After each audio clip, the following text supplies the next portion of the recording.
जातिगत जनना कथा कहूथबा कांग्रेस सांसद राहुल गांधी प्रति विवादीय टिप्पणी करिसेंती बीजेपी सांसद अनुराग ठाकुर।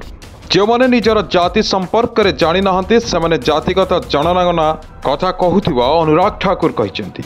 एपरि बयान को नहीं लोकसभा रे तीव्र हट्टगोल देखा मिली। विरोधी बेंच अनुराग ठाकुर एपरि बयान को जोरदार विरोध करिछि।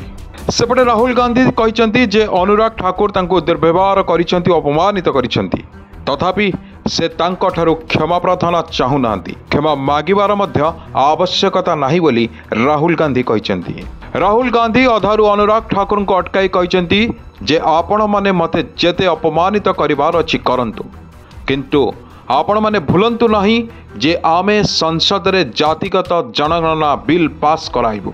बयान पर विरोधर सम्मुखीन होता अनुराग ठाकुर एथिरे ताली पकाई से कहार ना नहीं नथिबा मध्य कहचंती।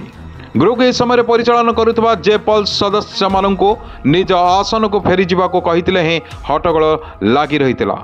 राहुल गांधी कहते मु केवल माछर आखि को देखी, आमे जाति भित्तिक जनगणना करूँ, आपण मैंने मते जेते थर दुर्व्यवहार करिवार अछि करंतु मु सब किछि सहिजिबी।